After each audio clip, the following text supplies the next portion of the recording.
What's up YouTube? Robbie Vapes back again, and today we are finally checking out the full review on the Cloupor Mini Plus, so stay tuned.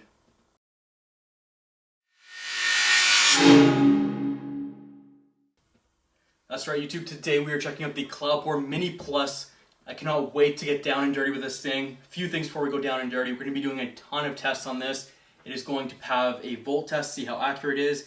It's going to have a temperature control test, see how the temperature control is, and pretty much go over the features in this thing. And this thing packs a lot of features for a 50-watt device. It is honestly one of my favorite compact devices on the market right now.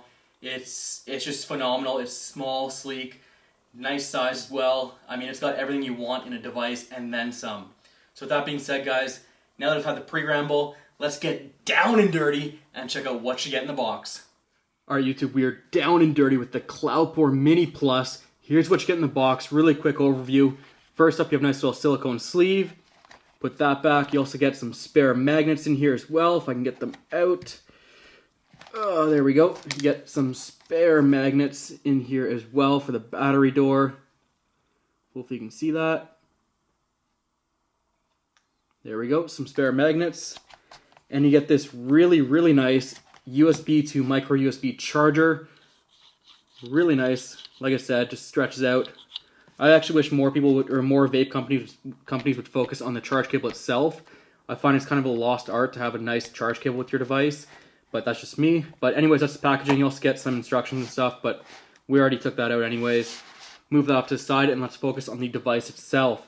Here it is, guys, the Cloupor Mini. Hopefully you can see it. This is a black version. It does come in 4 other colors as well.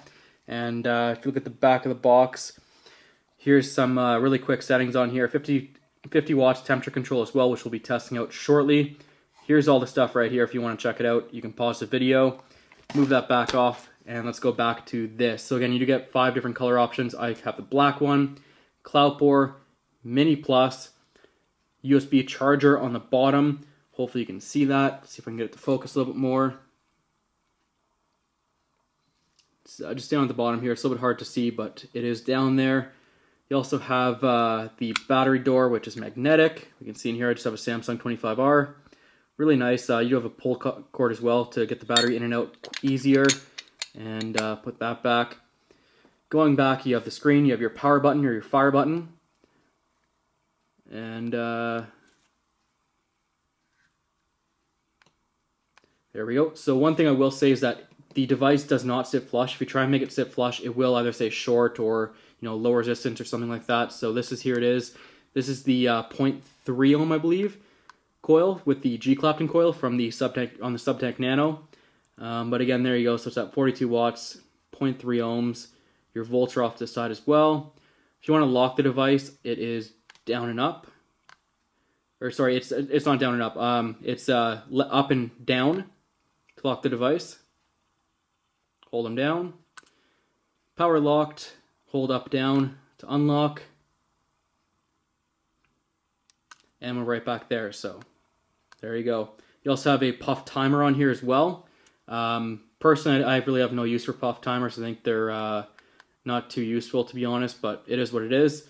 Holding up and down right here, you have your right mode. So this is the way it's facing. If you hold it up again and just keep holding, now you have left mode. And now everything's reversed.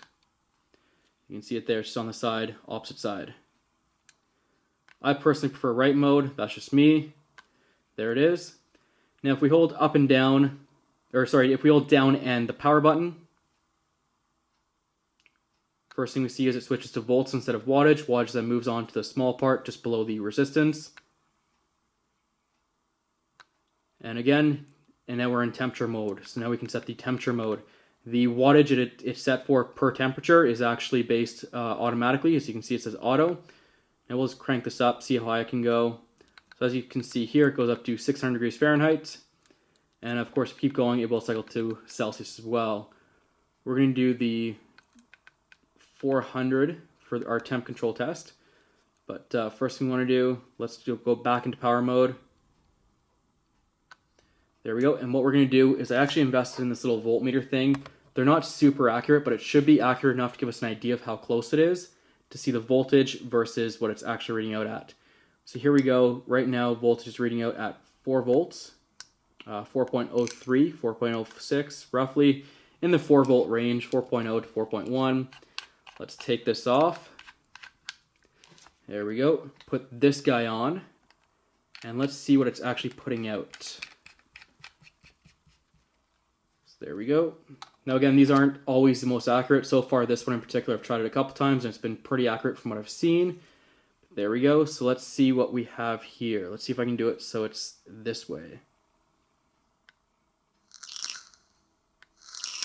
Oh, and it's on this way. Okay, so we know it's supposed to be 4.1, 4.15, okay. And let's see here. 4.2, 4.26, 4.28, 4.23. So it's pretty accurate actually. So that it is really nice that it is super accurate compared to most devices. It's within a couple, a couple volts. In fact, it's actually putting out a little bit more voltage than what it's reading at. But put that off to the side. Alright guys, so we've seen the volt test. We've seen how accurate it is on the volt test. So it's reading pretty close to bang on. In fact, this is actually a little bit lower than what it should be. What we'll do up top is we will take a nickel coil and vape on it, see how it vapes, see how it hits in temperature control mode. And then what we'll do is end the video from there. So I will see you guys. Alright guys, we are back up top with the Cloupor Mini Plus. As you saw, it passed the voltmeter test, no problem. What do you say we try vaping on this thing in temp control mode? What I have on here right now is the Reborn Tank by Unique Vapor Innovations, and vaping at 400 degrees Fahrenheit and 50 joules, which is automatic. So let's see how it vapes, and I'll take a quick hit.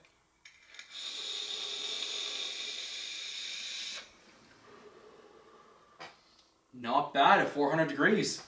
This little thing's got some kick to it. I like it. All right, let's crank it up to 450 and see how it vapes.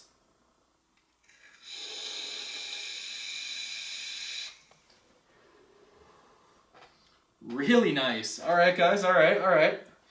Let's crank it up to 500. Why not? 500 degrees Fahrenheit, just for proof. 500 Fahrenheit. There it is. Automatic, which is reading at 50 joules. Fire it, and let's see how it vapes.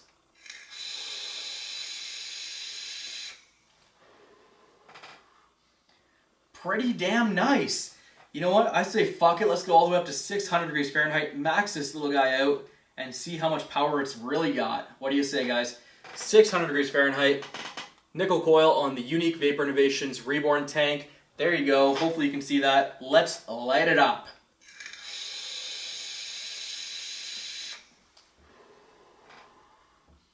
Damn, that's good.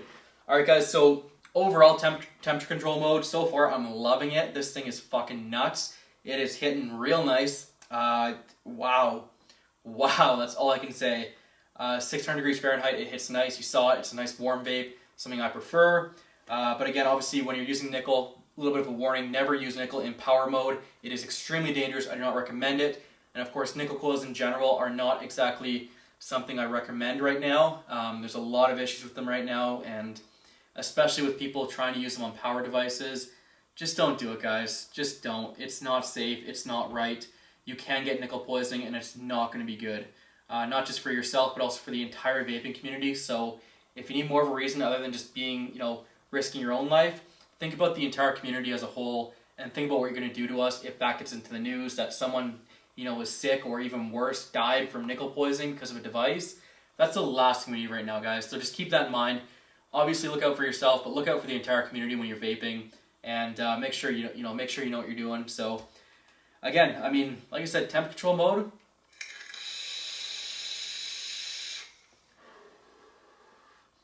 Pretty damn good. All right, so that's temperature control mode. We saw the voltmeter, see how accurate it was. So far, it's been really nice. Now, before I even did those tests, I've been vaping on this thing for almost a month now. Probably been about 3 weeks, give or take, maybe a little bit more than that. To be honest, I lose track of time sometimes, so, we'll say roughly 3 weeks. Probably being safe on that one, but you guys probably saw my unboxing of it, so that should give you an idea of how long it's been. Anyways, guys, pros and cons. The pros, the volts, and it's hitting pretty true. It's not going too far off. Now, of course, those voltmeters aren't always the most accurate, so keep that in mind and take it with a grain of salt. But from what I can see, it's hitting pretty true, guys. It's a 50 watt device on a single 18650. It's hitting the way it should be. Temp control mode, you just saw it. It's amazing in temp control mode. But again, just watch out for the nickel coils. This does do titanium coils as well, thankfully, which is a huge advantage to it as well. If you don't like nickel coils and you don't feel safe with nickel, this will do titanium as well. I don't have any titanium coils to test with, unfortunately. I apologize, guys. I really wish I did, but I don't. Temperature control usually really isn't my thing. But that being said, I mean, this thing's hitting pretty nicely. And it might actually change my mind. I might have to pick up some nickel or some titanium coils here soon, just to you know, for a secondary vape. Size-wise, obviously this is a huge pro. It is super small. It's really nice and compact. I mean, I can put my entire hand around the device and pretty much cover it up completely. But other than that, I mean, the functionality on it is super simple to navigate. Once you get the hang of it, yeah, there's up, down, and power down, and things like that to navigate. But realistically, guys, once you get the hang of it, it's not that hard. Super simple. You know, the only other con I can think of, there's two. The first one is the fact that most devices don't sit flush on this. You'll have a little bit of a gap. This one has maybe 0.5 millimeter on the Unique Vapor Innovations tank. The Kangaroo sub tank has more of a millimeter gap, and if you try and tighten it down anymore, it will short out or read as, you know, too low resistance or whatever. But other than that, it's pretty good, and I mean, it's a small con. If you're really OCD about it, sure, I guess so. And speaking of OCD, that leads me to my second con. This is one I hate listing as a con because honestly, I have no fucking issue with it. But for some reason, you guys, well, not necessarily you guys, but people in the vaping community seem to think that if this is a thing, it's the end of the world. And that, of course, is button rattle. If the button rattles, hopefully you could hear that. It's pretty obvious that it does rattle. Honestly, guys, if that's a deal breaker for you, I don't know what to say. I mean, it's to each your own, right? But I just don't see button rattle being a big issue. And here's the thing, guys. If the button rattles and it sticks, that's another issue. This doesn't stick. It just rattles a little bit. And I guess it can be considered annoying. But, I mean, in normal vaping mode, as you can see, the buttons aren't rattling when I move the device around. I know you probably can't hear that. I mean, there's no rattle there at all, so unless you're literally shaking your device, you're not going to hear the button rattle. So, if that's a big thing for you guys, it is what it is, but hopefully that's not a deal breaker for people out there. I don't like using it as a con because it's just such a small thing. Anyways, guys, that was my rant on button rattle. I don't know. You know, let me know in the comments below what your thoughts are on button rattle. If it's really a big deal, if people are kind of blowing it up as more than what it should be. Let me know, guys. I want to know what your thoughts are. Is button rattle a deal breaker for you? Is it going to prevent you from getting a device in the future if a button rattles? Let me know. I want to know because I'm curious. But other than those two cons, the button rattle and the fact that it doesn't really sit flush, I'm in love with this thing. And even in spite of those cons, I don't consider them cons myself, but some of you guys might, so I wanted to mention them anyways.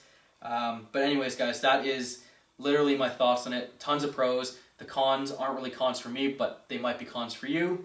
And other than that, I mean, this little thing is just so nice. One thing I didn't touch on actually is battery life. Battery life in this thing is phenomenal. It's probably about 5 to 6 hours on regular use, which is, I mean, that's amazing to me, guys. I mean, I probably get close to the same battery life in this device as I do in this one right here. And that's the VaporShark DNA 200. So yeah, it's got decent battery life. Other than that, guys, I mean, that's pretty much all I have to say about it. So that's my review on the Cloupor Mini Plus. Do I recommend it? I do personally. I think it's a great little device. I think it hits really nice. It's just a nice compact design. I can take it anywhere, no problem. The magnetic backdoor is a nice touch as well. And as you saw, temperature control mode, guys, is no joke at all. So with that being said, guys, that ends the review here. Thanks, everybody, for watching. Remember to like, comment, subscribe. And I know I never say that, but I figured I'd start in this one. Why not? If you want to pick up one of these guys, I'll have links down in the description below to where you can get one yourself. And other than that, that ends the video. So thanks everybody for watching, and until next time, YouTube, happy vaping.